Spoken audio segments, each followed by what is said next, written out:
I mean, when I was a little kid, we used to hold our breath, spin around, and pass out. Within those 2 seconds, you're out of the body. But it's so short, it's not like you can remember that much from it. But as we move in this direction, and we say, what about our friends? My friend says he's an alien. Well, do you ever think about trying to get him to prove it? Well, they gave me a message. You can make up a story about names and places and objects, but without them in your hand, they're useless. I can say the name of a person next to me. Oh, I got a piece of the ship. I got this time device. I got it buried out in Arizona. Told them, dig it up and we'll get together. Oh, no, the government will kill me if I dig it up. Oh, really? Bring all the newspapers with you when you dig it up. They're not going to kill you. And we'll show it to the world. Oh, we can't do that. So, people that tell stories always have an excuse, no matter what it is. Oh, I had it, and I just dropped it through the crack, and it went into the river. It fell. I mean, there's an excuse always. But there's no excuse for going on a ship, alien friends, and asking them for something. My deal is to take something of mine, and I'll give you something back. I mean, give me something, and I'll give you whatever you want back. Not my soul, but anything else, sure. People that have no truth can't face people that have it. Cannot. I still challenge any speaker out there to debate me on any subject about aliens, spirit, death, God, Jesus, any one of them. I'm not talking about the biggest names out there. They won't write back to me. Oh, yes, one person did and said, oh, I'll send you my book. I sent back to him and said, I don't want your book. Why would I want your book? You're lying to the people, and I want a liar's book? I'm honest. I'm as real as it gets. I stand before God. I know I'm responsible for every single thing I say. If I go against God, I know I'll pay for it. Me probably faster than anybody else will. I mean, people say, if you kill somebody, when you go to a psychiatrist, they'll ask you, did you speak to God? And that yes or no is real critical. Do you believe you're being followed? That yes or no is really critical. Because if you say yes to them, you're automatically crazy. If you have awareness, or if you're even smart enough, you could just say no to anything they ask you. I had a doctor one time ask me to say something backwards. He goes, spell it backwards. I said, why? He goes, just spell it backwards. I said, no, I can't. What do you mean you can't? Try. I said, I can't see the letter on the end of it. I'm looking at the letter in front of it. I have dyslexia. I have a lot of problems. I can't turn the word around. Oh, try. I said, well, I go, God. Let's see, G-O-D. Oh, D is the first letter. Oh, G-O-D. Oh, O is the second. Oh, well, no, don't do it backwards. I said, that's the only way I'm going to do it backwards. People that don't have that kind of a sickness or whatever see things backwards whether they admit it to themselves or not. The truth is a lie, and a lie is a lie. So where's the truth? In between all that. What race is going to tell you that? What being is going to give it to you? Well, not in physical. And they're not going to abduct you to give you that information either. All right. Let's go to the different races. There's multiple races here. You can say, well, no, they're not, or believe there are. Or, well, the good races are this and the bad races are that. How do you know that any race is good? And how do you know any race is bad? And I'll tell you a simple way. What did they bring to the planet? Good or bad? Well, I'm tired of hearing people go on and on about the Anunnaki. There's no proof anywhere. And they didn't change us. We were always human. People don't understand that or don't want to, and science is never going to prove it to us because it doesn't want us to know that. That we were human when we were brought to this planet, and we're still human. 2 arms, 2 legs, 2 feet, 10 fingers, 10 toes, 2 eyes, tongue, all that. Didn't change. 30,000 years to our race. There's other races out there. I mean, it's just like in the United States or the world, when you have 4 races, red, black, yellow, and white, crossbreeding, it changes DNA a little. It changes the color of your skin, your lips. It doesn't change soul. Who and what you really are doesn't change because of that. The program the mind accepts could be changed and brainwashed to believe things. But it can't change soul into something else. Not a human soul and turned into a dragon soul or a caterpillar soul. Soul stays soul. It takes on the awareness of whatever body it decides to use. I'm not saying the Hindu people believe, some parts of the Hindu religion believe if they're thinking of a duck when they die, they come back as a duck.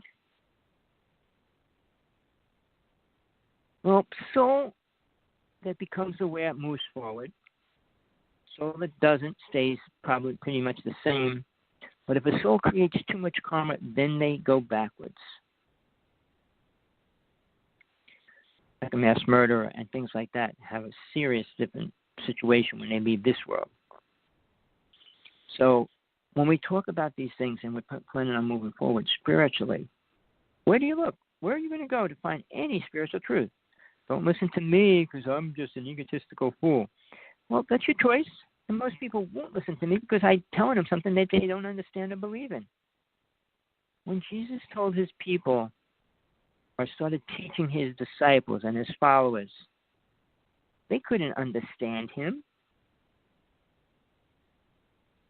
You know, trying to teach love is like ridiculous. You don't teach it. You have to experience it. Jesus didn't come here to teach love. Let's start there. Why would somebody come here to teach us love? It can't be taught. It can only be experienced. All right? Well, what else did Jesus come here for? To take away sins. Sins of who? Sinners. And I mean, the Bible, not Jesus, it was written, because it was written in the Bible, it means Jesus said it? No. But he who have no sins cast the first stone. Okay. That's a guilt complex among people. We're all guilty. Oh, so then that means there is nobody spiritual here to begin with. To heal their karma, to take away their sins. You pay for them. For everything you create or karma you create, you've got to work it off.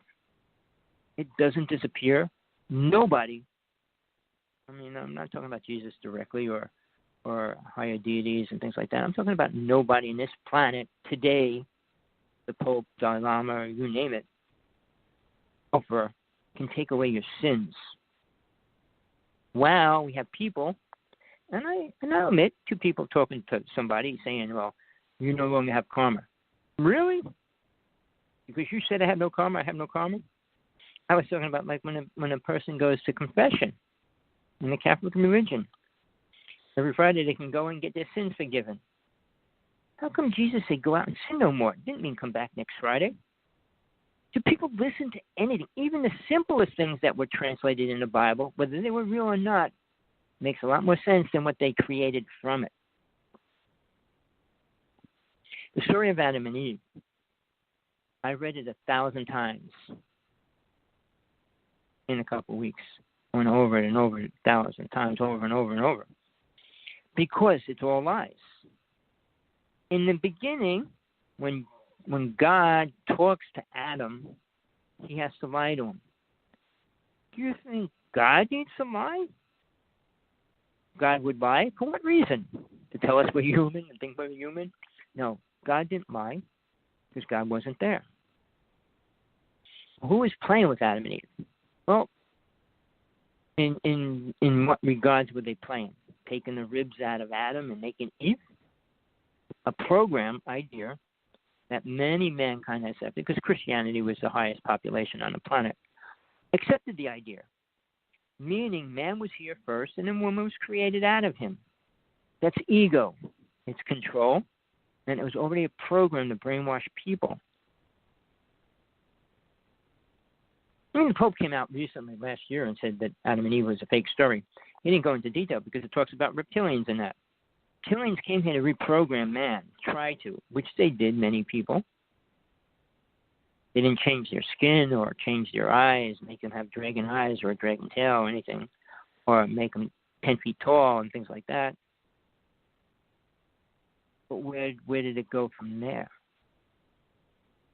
Adam and Eve, first persons on the planet. They ate of her fruit that they weren't supposed to. So what's God do? Lie to them again. If God told you, if you eat of that, you'll die, and you eat of that, you don't die, and then he said, well, because you did, I'm going to give you something else, that's called a lie. It's twisting the truth. God doesn't do things like that. He doesn't have to, and it wouldn't. But in man's stupid, twisted ego saying, yeah, that's what happened. Really? I mean, because of that, fruits had thorns to keep. All these things were created because man and women were stupid. A woman has to suffer every month because of that. I mean, all these little things that came out of that. Don't you think if there was a real good fruit on the planet, God would say eat it, not eat it? If it was poison, he might say not eat it. So just look at reality, look at common sense. I mean, if it was a solid gold apple made out of gold, you wouldn't be able to bite into it, obviously. But if it's a real apple or a peach or pear, whatever it was, don't eat of that. You might get smart.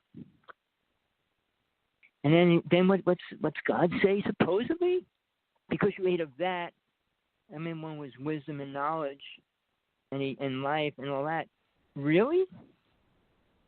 It doesn't sound that bad, considering you said I'd die if I eat it. It's a twisting of the truth, because who was there writing the story of Adam and Eve? Who told the story of Adam and Eve? Who told Moses? Moses' ego. Moses wrote a third of the Bible. In that part of the Bible, he wrote 613 laws.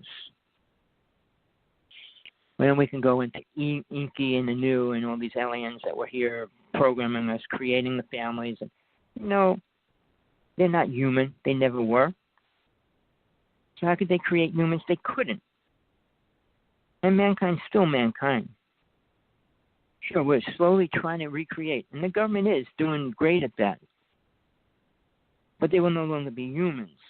Hybrids, whatever words, cyborgs, all these weird names. What are they going to do for the planet? Help us? Help who? Help us do what? Why, Jesus said something over and over, and I heard him say it directly many times, that it's easier for a camel to go through an eye of a needle than a rich person to go into heaven. Because he said it then, it's still the same today. Rich people think they can control the world, make it what they want, change what they don't like. And they're doing everything they can to do that. Do you think for religions, and here's the most ridiculous oxymoron idea. Oh, you're teaching love, I better kill you. Well, I kind of related to something rather recently. John Lennon. When John Lennon came out and started bringing the message of love out, the world changed. It was changing greatly, and the government did not like that. John Lennon was killed for a reason. The person, and I'll say this, whether you believe it or not, he was killed by a programmed person that was programmed a year before to kill him. But because he was killed, the 10 years before he was killed, he was being suffered and punished and harassed by the government with his child, with leaving the country, being forced out of the country, and all those kind of things. So he couldn't follow through with what he was creating. Sure, they did the album cover naked and all that. They were trying to recreate the idea of, Imagine is a great song, but I don't like it. I wouldn't want that world to be like that. It'd be a zombie world. But then again, people, that'd be beautiful. I say, watch the movie The Time Machine. Watch how they lived when they went to the future. All had white robes, beautiful vegetables, and everything was perfect and all that. How long would you want to stay there? Forever eating fruit? Would that make you happy?